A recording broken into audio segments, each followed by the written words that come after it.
Hello and welcome to the third episode of the Beer Talkers, the podcast where we bring you news and views on the world of beer and brewing. I'm Sophie Atherton. And I'm Sam Hill. Together, we're the Beer Talkers. And for this episode, we're looking at the question on the lips of beer drinkers almost as much as the hoppy stuff itself. What the hell does craft beer mean anyway? It certainly seems to be a term that divides opinion, and in beery circles, people have been getting very excited about it recently. So in this programme, we'll look at what the term craft beer means to us and to others. And we'll ask if it really matters, and almost answering that part of the conundrum straight off, we'll try to come up with, if not a definition, then an explanation of what it means. And later in the programme, we have some interviews where you can hear Sam Calagione of Dogfish Head's view on the matter, and also the mighty Roger Protz. But before we hear from them, and before we try and answer our own question, what say we have a little look at what some other people are saying about the meaning of craft beer? Good idea. So I ran into Pete Brown in Edinburgh recently, and I was hoping to record a little chat with him about it, but I didn't get a chance. However, since then, he's rather helpfully blogged about the issue. And I think what he wrote sums up quite a lot of exasperation about the fact that people are even arguing about this. And we'll try and post a link to his blog on the show notes so that you can have a read for yourself. But he raised some useful points, basically. And that's what I thought we'd sort of kick off with. He thinks that it's more useful to think of craft as an adjective than a noun. So I guess he's talking about what the beer is like rather than it just being a name. And then he kind of elaborates on this, saying we shouldn't look at it as a specific style, but as a general description. And then he goes on to illustrate that by comparing it to the same way we talk about a beer being dark or full-bodied, for example. And he says that these are deliberately non-specific terms because you can apply them to a lot of beers, but that they do carry a degree of commonly understood meaning. Yeah, and I think that's kind of a nice way of describing what it should mean or what it could mean and how it could be useful. Dan Shelton, in his Good Beer Guide to Belgium, has actually listed a number of very specific points about what craft beer could mean or should mean. And these are, firstly, the ingredients. So, does the brewer seek the best possible ingredients, or are they more concerned about keeping costs down? That obviously creates a big divide between large brewers who mass produce beers and generally everyone else who takes care and pride in the beer that they make. Methods and equipment. So does the brewery do everything it can to maintain quality, or as it grows, does the quality slip, or do they reduce the quality of the ingredients they use in order to make a bigger profit? The third, which is probably the hardest to actually measure, is the brewer's spirit. So does the beer reflect the brewer's personality, or is it simply a kind of a generic and lacking in faults, so maintaining consistency? Or are they following the market or trying to do something special, independent with their own vision? The fourth point is the company structure, so who's calling the shots. So it's not necessarily about the company size, but is the beer kind of designed by accountants, so to speak, or is it the brewer themselves? And then the fifth point is control. So is the brewer or brewery able to exercise control about how the beer turns out, or are they simply throwing in ingredients and hoping for the best? And that's really describing the other end of the spectrum, I guess, and that's kind of craft being quality and not and craft-ed. A craft-ed beer, which is as opposed to something which is just kind of an experimental mess, I suppose. Those definitions from Dan Shelton were reiterated and sort of circulated by Roger Ryman at a conference earlier in the year, and I think they do sort of cut to the heart of the issue. And one of the things we're looking at is, does it really matter what craft beer means? And it means because it's a term that's being used. And if we don't know what it means, then, how the hell is anybody supposed to know whether it's worthwhile drinking craft beer? I think the other thing about those 5 points, which is quite interesting, is really it describes the majority of breweries in this country. I mean, in independent breweries anyway. I don't think you'd find any head brewer of this country who wouldn't adhere to all five of those points, or they would definitely say they did. I think you're right. You've said that these sort of this 5 point definition could apply to sort of almost any brewery in Britain, but I think the only problem with that is there are a lot of breweries that are making beers that are they're just trying to copy. For example, they're trying to copy Doom Bar. They're trying to copy something which, to my mind, is a bit bland, very easy to drink because it's inoffensive. And can we really call that craft brewing? And it seems that this whole 5 point thing, this whole 5 point definition, hinges around intent, which almost makes it sort of forensic, especially when you add the idea of authenticity into the equation, because it does seem to be about what's at the heart of the brewer, and so it's almost like it's bringing Kantian ethics into brewing, as if you can't be making a craft beer if you're just doing it to sell more beer, which is what I'm guessing at about the brewers that are sort of copying other beers to compete. So you can only be a craft brewer, though, if you're making a beer you love and you believe is good, rather than because you believe it will sell. Does that mean then that some breweries are making some beers a craft and some of their beers aren't craft? I mean, is that this is where everything becomes very complicated and kind of calls into question the value of the term at all. Well, I think it cuts to the heart of it, really. I think we'll find probably by the end of this programme, as many people who have already written about it and discussed this before us have found, that craft means different things to different people, and it's always going to be that way. But if we go with Dan Shelton, and I think a lot of people like his definition, it is about belief. A belief in what a brewer's belief in what they're doing. And I was very sort of pleased to read in Pete's blog post about it that he did acknowledge that there are some brewers out there that they might claim they're making really good beer and they're an independent small micro brewer, but actually their beer isn't that good. And do we want a beer that isn't that good to be called craft beer? No, no. But in the same respect, do you want a beer that's not very good to be called real ale? I guess that's the problem that you have with any term where you're trying to define quality.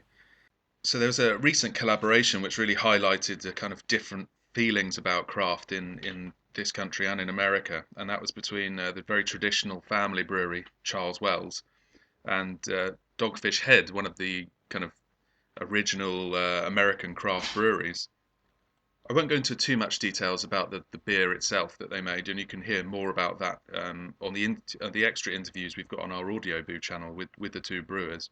Now, a collaboration between Charles Wells and Dogfish Head may seem like a bit of an incongruous relationship, and it only goes to really highlight the almost kind of contradictory nature of the term craft beer. Yes, it does, and it was an interesting evening, and it was interesting that the launch, that is, and it was interesting to see how people reacted to the beer. And as you said, you can hear all about the beer and how it was made on our Audioboo channel, because we've got a little interview with Sam Calagione on there. But we also spoke to him about his reputation as a craft brewer in the US and what he thinks about the term craft beer. So let's hear what he had to say. Many people would consider you to be a pioneer of craft beer. How does that sit with you, being seen as that? Well, I mean, I think craft breweries come in lots of different shapes and sizes. They're small, they're independent, they're traditional, they're not beholden to the light lager juggernaut that dominates the global commercial beer world. They're adventurous, they're passionate, they're beer people first and business people second. And I think more and more, sort of my generation of craft brewers, which I'd call, second or third third generation in the U.S. craft brewers, and those of us that opened in the mid-'90s, are also kind of, what I'm most proud about for Dogfish is we've been very innovative in the IPA category, but also when we started putting more culinary ingredients in our beer, when we opened in the mid-'90s, and raisins and licorice and apricots and lavender buds, we were first kind of looked upon as weirdos and, we're a bunch of, we're screwing with tradition. And now it's kind of recognized, wait a second, long before beer was just this monochromatic water, yeast, hops, and barley thing, every culture around the world made beer with all kinds of ingredients that were just local to them. So I'm really proud that Dogfish Head's kind of been on the forefront of making these liquid time capsules that remind people how long brewers have been being creative with their ingredient makeup for their beers. So I think that kind of encapsulates perhaps why, well, although it sounds like you also sort of encountered a bit of resistance, but craft beer, it seems to be a term that's used much more widely in the US, where nobody seems to have a problem with it. Yeah. And I just wondered whether... Here in the UK, what are people's problem with the term craft beer? Well, that's something that we're going to discuss in the programme, but it really, really upsets some people. They hate it and they think it's an excuse to bring in beer that's dispensed in a different way, i.e. they want keg beer over cask beer, because people love cask beer because it's very traditional in the UK, and obviously we want to keep that tradition. It's a marvellous tradition, and that's something that you obviously also agree with. But for some people, it's a way of just kind of like casting that aside. It's a very, very controversial term. Well, why do you think people are more comfortable with it in the US? Well, perhaps because we don't have as long of a tradition of brewing great beer, frankly. 30 or 40 years ago, American beer was kind of the laughingstock of the international beer community, and it was considered just this one thing, kind of industrial light lager. But, I feel a little funny thinking about folks that say great beer is dependent on the material that holds it, whether it's a cask, a keg, a bottle, or a can. Any of them can hold craft beer.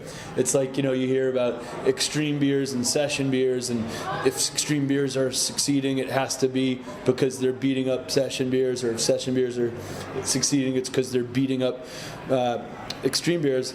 Cask, keg, extreme, session, I think they can all grow together. It's not, there's plenty of room for experimentation and for authenticity, regardless of the nomenclature and the container that you put the beer in. So do you think that it does mean, the term means something different here in the UK than it does in the US? Well, I hope it means something very similar. I think the most relevant component of the definition, when I say small, independent, and traditional, the most relative component there would be small, because the beer market, just by virtue of the population in England, is much smaller in terms of pints sold a year than the U.S.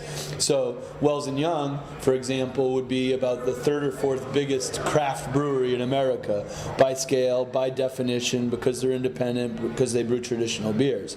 So I consider Wells & Young a craft brewery, which maybe a 2,000 or 3,000 barrel brewery here in the UK would say, that's a big industrial brewery. But my friends that have breweries in Italy that are at 8,000 or 10,000 barrels are also looked upon as being big. So again, the small part is relative, and most in the U.S., 1% market share is 2 million barrels. So a brewery like Sam Adams has 1% market share. I still consider them a craft brewery, up against two very big international companies that collectively, just the two of them, have 83% market share.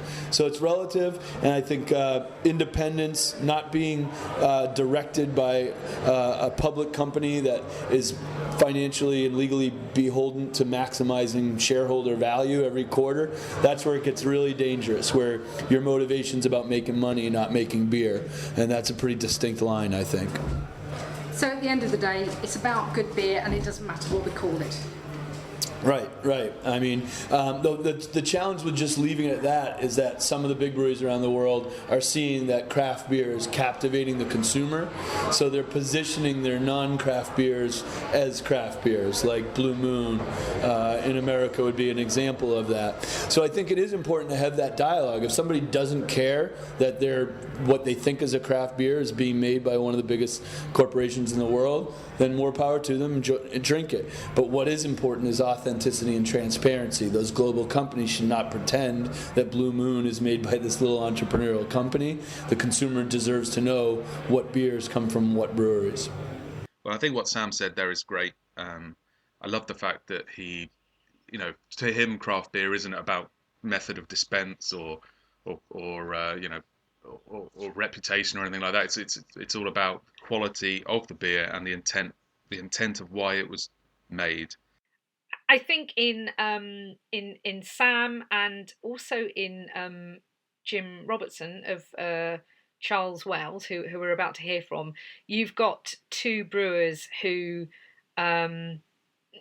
is perfectly legitimate to refer to as craft brewers, and a beer that many people might disagree is craft is the Charles Wells banana bread beer. But I beg to differ, and that's what I discussed with Jim Robertson when I spoke to him at the DNA launch. I'm Jim Robertson. I'm the International Brewmaster for Wells & Youngs Brewery. I'm interested in the banana bread beer, which Wells & Youngs have been making for many, many years. And I'm wondering whether we might actually be able to say that's one of the original British craft beers. What would you say to that? That's an interesting question and an interesting point. We started brewing banana bread, say, about 18 years ago. And it didn't really do much for a while because we weren't putting it into the right marketplace. And when Wells & Youngs formed 6 years ago, we were majoring with chocolate stout from the Young's portfolio in America, and didn't really quite know what would work from the Wells portfolio. And banana bread was one of the beers that we tried, and it absolutely took off. It went crazy, and it's now, even now, still growing at 70% year on year. And America probably consumes about 80% of the banana bread that we brew. So it's a bit more popular in the US than it is here in the UK? Yeah, very much so. I did my first Meet the Brewer evenings at World of Beer in Tampa and Sarasota, which you might think are full of British holiday makers and expats, but actually they were full of Americans and quite a lot of American ladies as well. And I was trying to talk to them about Bombardier and Young's Bitter, and I would just get interrupted and asked about when are we bringing banana bread on draft? When can we get banana bread glasses? Why aren't you talking to us about banana bread? We don't want to know about Bombardier. Where's banana bread? I find it very interesting that banana bread beer brought together these two breweries to make something so interesting. And I also didn't know that the banana bread beer had been around for so long, and I guess you could say that it was a kind of an original British craft beer. But all this talk about beer is making me quite thirsty. So, do you think we should open one, Soph? Yes, I do. I do indeed think we should open one. Now, we're going to taste one of Sam Calagioni's beers a bit later on. But first up, we have a beer from a new British brewery who don't mind at all being called craft brewers, if I'm right, Sam? No, that's right. Weird Beard Brewing Company have been around for less than a year. And it's actually been set up by someone we know quite well, Greg, and his friend Brian. And this beer is called Mariana Trench, and it's a Trans-Pacific Pale Ale. And by that, I think they mean that they are using the best of American and New Zealand hops and bring it together in a quite a fine pale ale. So, should we open it now? I think we should. I think we should open it. I'm just going to unstick my beer mat from my glass and bring forth this rather nice 500 milliliter brown glass bottle with a lovely label. I do like their designs. So let's it's not as early as we thought we'd be recording, actually, is it? It's almost lunchtime.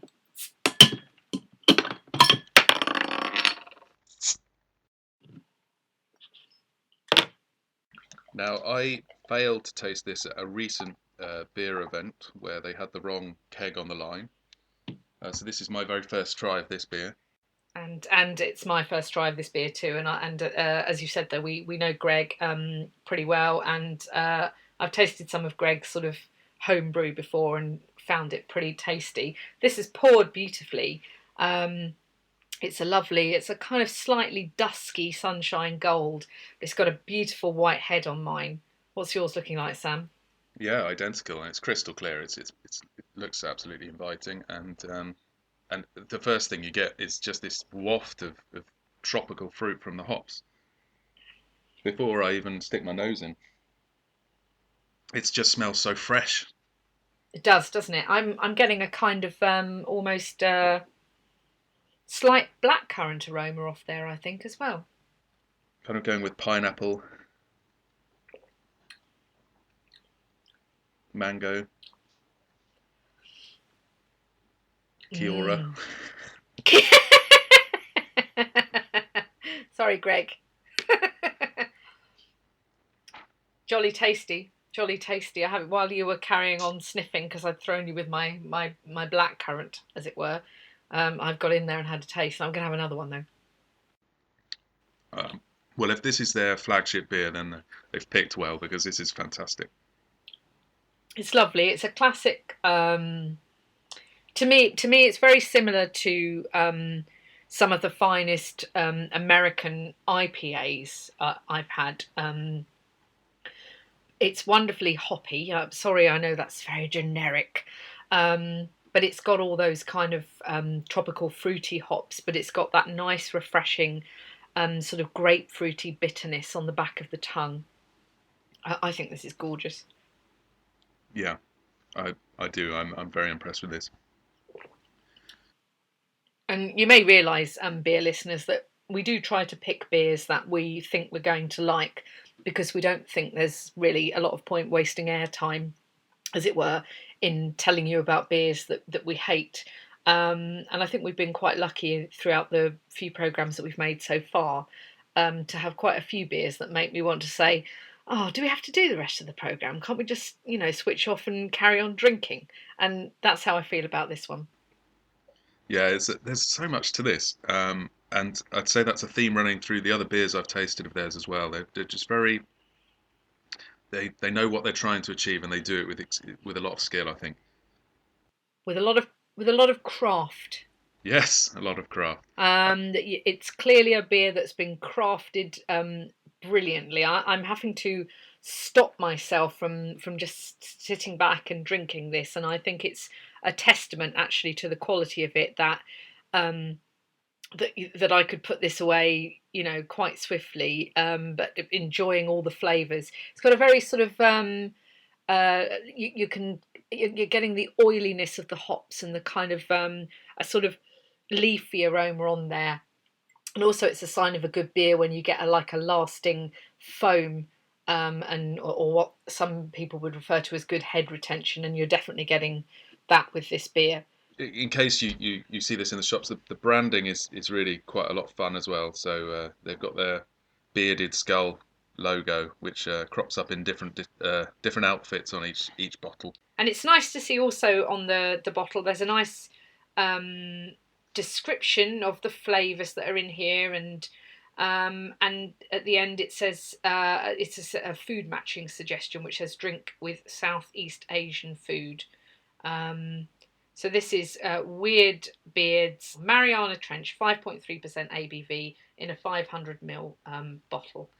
Okay, so that was a nice little refreshment break. And before we carry on discussing what the hell craft beer means anyway, let me tell you that you are listening to the Beer Talkers podcast. And you can get in touch with us to tell us what you think about the term craft beer by tweeting us at the Beer Talkers. And if you've not come to us via our website, you can find show notes, including details and pictures of the beers we've tasted on this edition of the programme, by visiting www.thebeertalkers.com. So, on with the debate, as it were.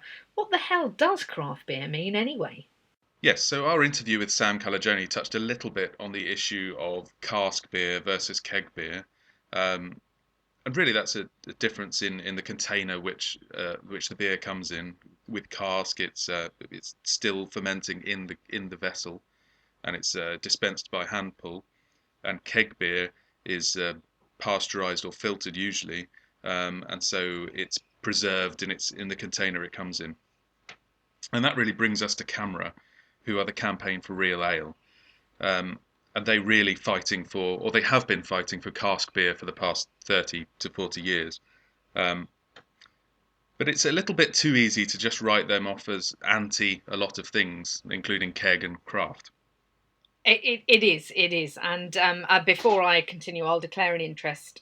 Not that I'm speaking on behalf of CAMRA, but I am a CAMRA member, and I also write quite frequently for their very wonderful beer magazine. But nobody from CAMRA has ever told me what I should or shouldn't say, and I just want to clarify that before we carry on. And I think, but what I will say though is we're going to discuss something about CAMRA, and I think it's very easy to just look at them in a very shallow way, in a very surface way, without really kind of acknowledging the amazing work that they've done, and in fact that we might not be where we are with beer in the UK if it wasn't for them. Well, I'm a CAMRA member as well, and a lot of young people who are interested in beer, I know, are also CAMRA members. So it really, I agree that they've done very important things for the beer industry in this country. But what we're going to be talking about now is some interesting motions that were proposed at the recent CAMRA AGM that really highlight the kind of misunderstanding about what craft means, and generally the kind of this imaginary fight between craft and traditional beer in this country. I think really, the two motions that were proposed at the AGM, and actually, as we might as well say now, certainly in CAMRA's defence, were both voted down and rejected. I think quite soundly by the membership, and they had very good attendance from what I hear at the AGM, although I wasn't there myself. You've got one motion which talks about the terms craft ale, craft beer, craft keg, and similar terms as being both meaningless and misleading, and then goes on, to the heart of the motion, being that they should not be used in any CAMRA communications and publications. I know I've used those terms in things I've written before now, usually with a bit of a qualifier after them. What do you think about this, Sam? I mean, it just seems silly. Yeah, it is silly, and it does CAMRA no favours as well, or rather, I guess in this case it does these members no favours, because it makes them sound a bit kind of like petty and fuddy-duddy, and really not understanding what the terms mean. But I think that's the problem with craft as a whole. No one really understands necessarily what it means, and there were some very nice definitions earlier in which we discussed, but one of the things I've heard is that a craft beer when you taste it, and that to me is just, it doesn't make any sense at all. I think that does make sense. Really? I do, but I think that I think it makes sense, and I think it sums up the problem as well, because one person's craft beer is another person's wrecking ball through every achievement that CAMRA's made in the last 40 years. To me, I know a craft beer when I'm drinking one because it's a beer that's been well made. I think some CAMRA members, feel that they've been fighting for so long for cask ale that when they see anything in keg at all, it's like the devil to them, and they'll find ways of dismissing it as pasteurized or filtered rubbish when they often haven't even tasted it.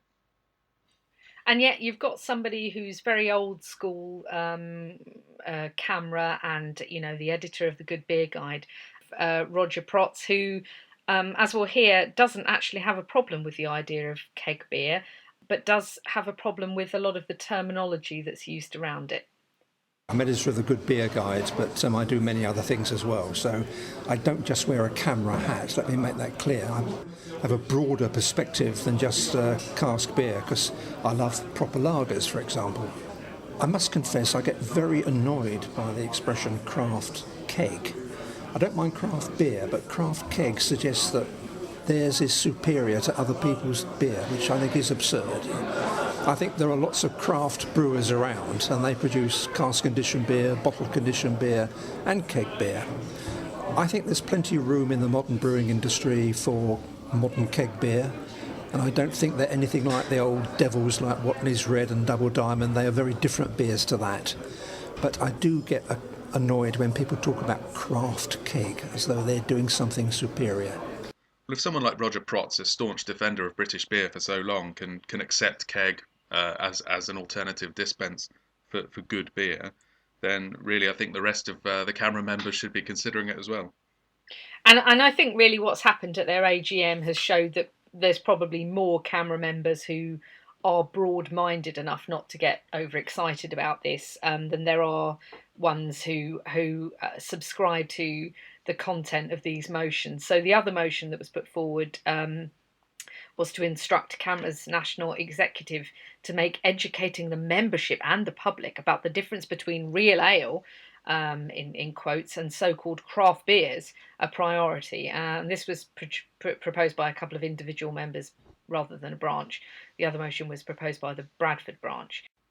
I mean, this was voted down as well, and I think really it being voted down is essentially CAMRA going, we don't even really want to get into this ridiculous argument. Yeah, and there's no point, especially when the overlap is so huge between real ale and craft beer.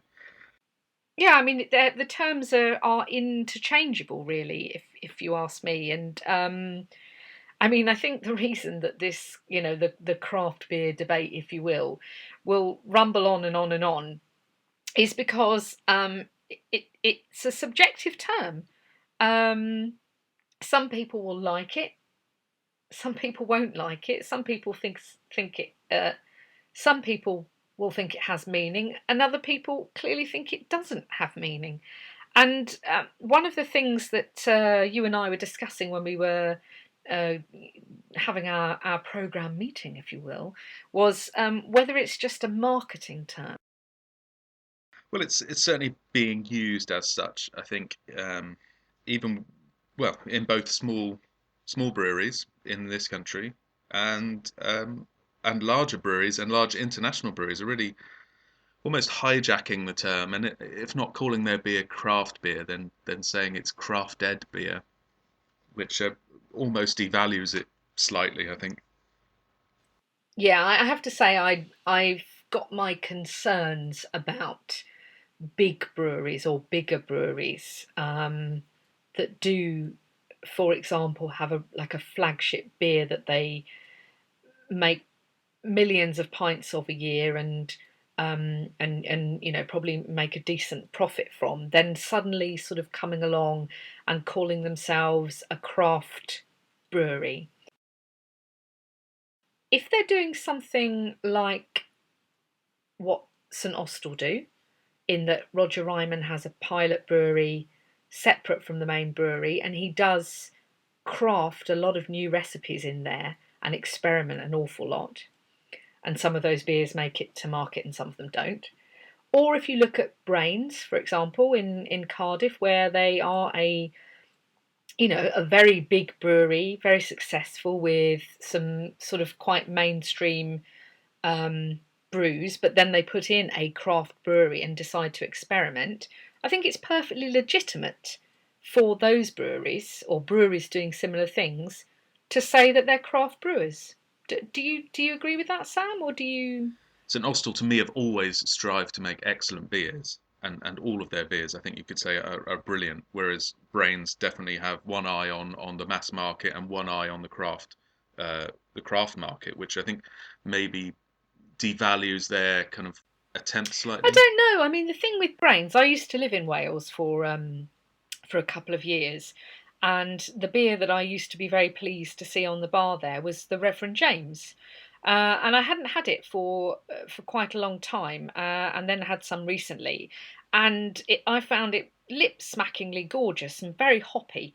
One of my bugbears of brewing is when a beer tastes more like a sort of alcoholic dairy-free Horlicks than a beer, because I like a beer. Beer is flavoured with hops. That's our tradition now, and I like to be able to taste the hops. But anyway, Reverend James, nice beer. I think very well made. And one of my other, probably one of my favourite beers is their dark mild, which is a stunningly good beer, and always baffles me that it can be sold off so cheaply in bargain supermarkets, shall we say. But yeah, you've got some other beers that they do are a bit nothing probably for my palate. But when you take those two, I think it's fair to say, they're a brewer that makes some jolly tasty things. So is it a surprise that they're branching out with experiments? It's not, and ultimately it's a good thing. And I think as well what they've got, what Brains have, is a lot of power because of they've got a lot of pubs in Wales. They can introduce their more interesting beers quite nicely into their pubs and actually push these more interesting flavours onto their punters, kind of in an almost like a ninja way. I'm trying to think of the right term. I like ninja. I think you should leave it in. I should also make a declaration of interests about Brains as well, because I have been asked to be one of their collaboration brewers. But I'm not just saying nice things about them because of that. I do genuinely like their beers. So, I'll just hold up my hands and be honest and say yes. I'm going to be seeing them soon. Actually, it's quite interesting. There's something which Dave Bailey from Hard Knot said recently, which was when he did a collaboration brew with Fuller's. He said that the ethos and the care that Fuller's take, and Fuller's being one of our largest traditional breweries in this country, the ethos and the care they take over each beer they make means that Fuller's is a craft brewery, and that kind of says it all, really, doesn't it? I think it goes back to the Dan Shelton definition. Really, it's almost about why you're doing it and how you're making it. And I have come across some breweries where I feel they're kind of sort of brewing by numbers, and they may well know how to make a beer, but there's not really the passion for beer there. There are people working for the breweries who don't drink beer. Really? It just baffles me. I can't understand why you'd want to get into brewing and work in this industry if you didn't like beer. But I think that there are some people out there who think it's a bit cool. Not many. Well, they're right. It is very cool. It is cool. If you love beer and you're one of those people who likes making things and maybe likes cooking and is pretty hands-on, you might well start brewing your own beer, whether it's homebrew, as I know you do, Sam, and as I'm hoping to have a go at myself, or whether you go from homebrew up to the next level. But I think for a beer to be a craft beer, it's made by somebody who loves beer, and they love beer so much that they want to make it too. But that's not to say that you don't need to be a business person as well, because if you're not, then you really, might as well just. In fact, you'd be very sensible just to stay a home brewer, because it does annoy me actually when people don't realise that brewing is a business and that breweries have got to make a living. Which is why, even though there are beers out there that I think are very bland and I don't like, they might be the million pint selling beers that mean that the brewery can afford to make lots of other very much more exciting beers. Yeah. Now, when we were discussing this as well, you actually confessed that you don't really like the term craft beer. It makes me cringe a little bit. I started using the term when I heard certain breweries using it a few years ago, and got some very strange looks from my friends asking me what the hell craft beer was. and I started to think about it myself and thinking, well, I don't really like hearing it used, and I don't really like saying it myself. I think because we were also talking in our prep about the definition of craft beer in America, weren't we? And what did we say? That it's a craft brewer is a brewer that produces less than 6 million barrels per year. And then you told me how many Fullers produce. Yeah, which is something like 150,000. So it's a fraction of this volume.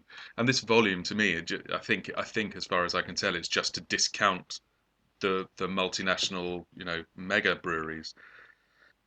But also coupled with that, there is this stipulation that less than 25% is owned by a large brewery, which is interesting. That's an interesting one to come in, because I think it's what you were saying to me earlier, Soph, is that these craft beer definitions are produced by the Independent Brewers Association. The Brewers Association, which I kind of think of as being the kind of US version of SIBA. I've heard that they basically have altered the definition of what a craft brewery is to suit their membership. But basically, in the States, kind of as we've already heard from Sam Calagione, craft beer is about independence. It's about not being owned by a massive, international corporation, and it's about sort of producing. There's a ceiling on the amount of beer that's produced annually, but it's quite a high ceiling, which you and I were discussing doesn't even. Actually, I was trying to argue with you that it had a parallel with the population levels, but it doesn't, because you told me that the population of the US is something like 311 million, and we found out that the population of the UK now stands at about 62.5 million. So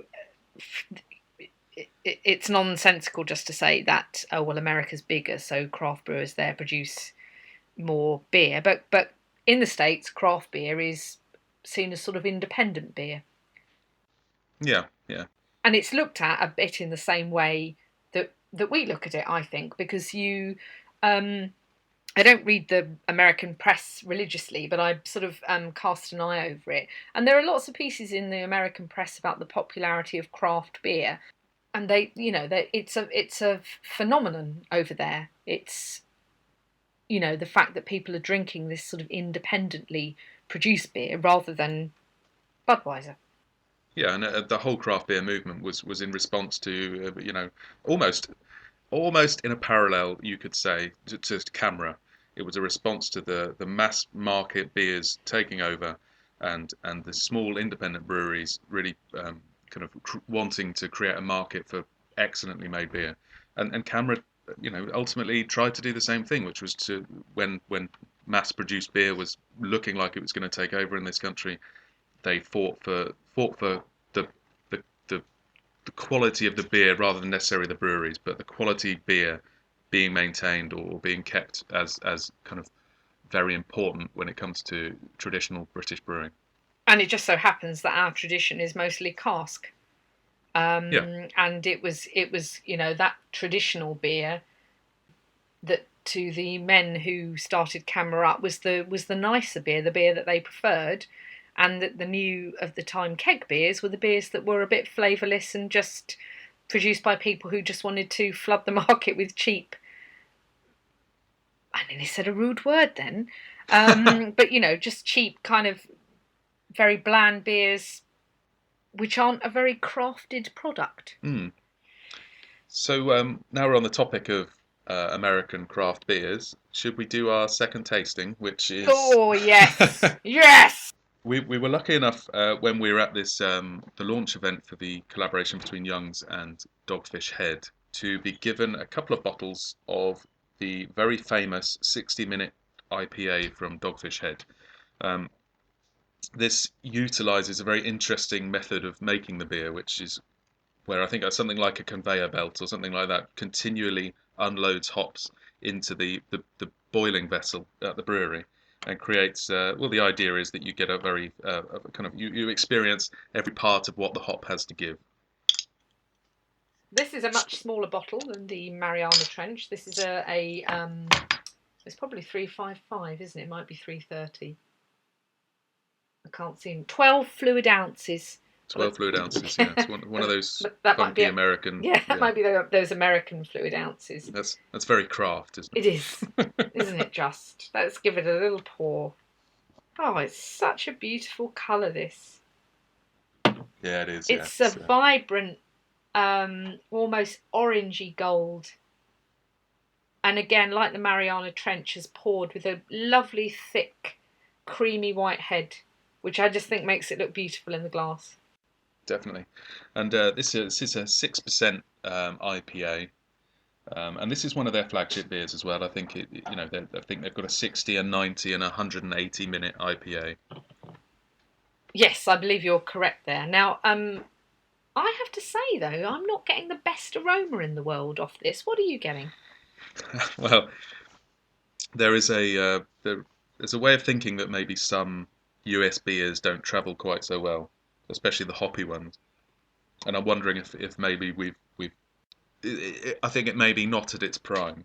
Yeah, you could be right, because I've, as you say, we were lucky enough to be given a couple of bottles at this at the launch event for DNA, and I tasted it previously, and I'm sure that it had much more of a hoppy aroma. Although I noticed that on the bottles, it does tell you when it was bottled. Although the lovely Americans write their dates backwards. Sorry, chaps. Sorry, chaps. But it was bottled on the 7th of March. This year? Yes, this year. So it should be quite fresh, but I'm just not getting a great aroma off this. When I get my nose right in there, I can just about get some kind of hoppy, leafy, sort of like, like when you go into a hop store. You might not know, listeners, what it's like to go into a hop store, but when you go in there, I mean, you're sort of overwhelmed by all these different hops, and they kind of come together in a just a kind of jumble. And if you really get your nose into this glass, then there's some hoppiness in there. But I'm going to dive in and just taste it anyway. I'm getting some of that blackcurrant you were talking about earlier, actually. Now, Sam suggested that I might be spoiled, having had the Mariana Trench, and that when we got to the wonderful Dogfish Head beer, that I might have been spoiled. And I think I might have been spoiled, or you could be right in saying that it hasn't travelled very well. I recall that when I tasted this, when I brought it back from the launch, that it was a very zingy, very hoppy, wonderful brew. Now those hops are quite muted in what I've got here.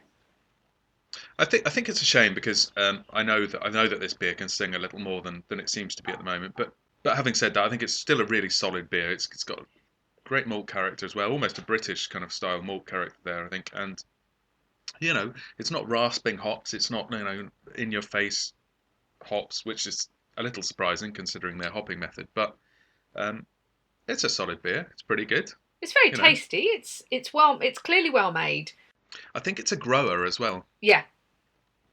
I think the further you get down the glass, the more rewarding it is, and it becomes a very satisfying drink. I think if you're expecting kind of in your face kind of a hop bomb, then this isn't necessarily the beer for it.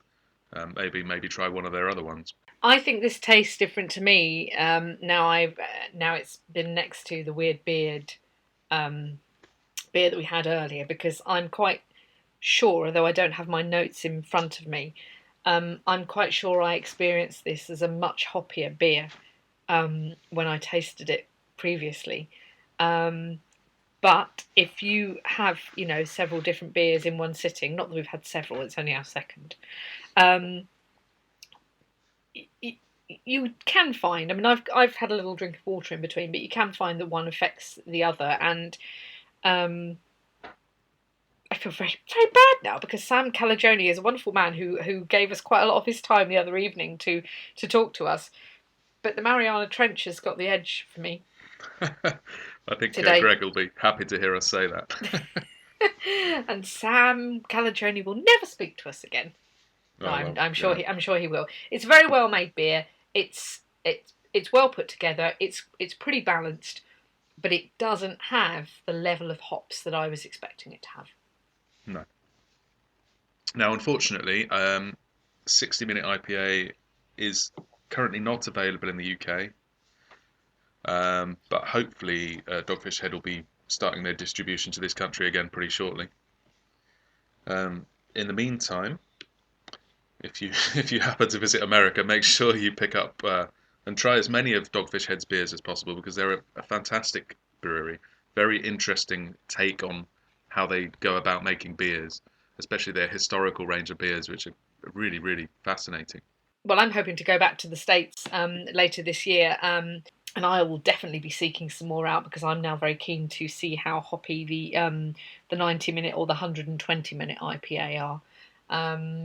So we might have sounded subdued about this beer, but I still think it's a very fine beer. I just don't think it's as hoppy as the other one we tried. So we've tasted two great craft beers today. How do you feel about the term craft? Well, do you know, I think obviously we've been discussing this, and we've been, we wanted to do the programme because we thought it was an important topic. But I realised when I started thinking it over that I'm really kind of ambivalent to the term. I kind of, one moment I think it's great, and it really sort of encapsulates, everything that needs to be encapsulated about the wonderful world of beer as it stands at the moment. And then on the other hand, I just don't care. Well, whether people call it craft beer or not. And then I wrote something actually about a new craft beer bar which has opened in Newton Abbot in Devon, which you can read about on my blog called A Female View. And I just said on there that for me, a craft beer establishment, a craft beer bar, is one that sells cask, keg and bottle, and doesn't have any kind of rules about dispense methods that it's going to use in its bar. So I think for me it's just that, I sounded a bit squeaky then. I think for me it's just it's simply the difference between mass-produced boring beer and beer that's really well made and is really tasty, and that when you drink it makes you go, "Oh, that's nice." Which is unhelpful in some ways, because obviously that's going to be completely subjective. If we're not going to say craft beer, if we're not going to use the term craft beer, then what term are we going to use? Because we're at a point in the history of beer, if you like, where we have beer that's available in different containers, but lots of it's amazingly good. And we need something that explains, where you can come for amazing beer, as opposed to where you can just drink very standard mass-produced lagers. In the States, if you go into a bar, quite often they'll have a little label up above the bar that says "No crap on tap." Well, that would go down well in a lot of pubs which I go to, certainly. I think they have the same label up in the Rake in Borough Market in London as well.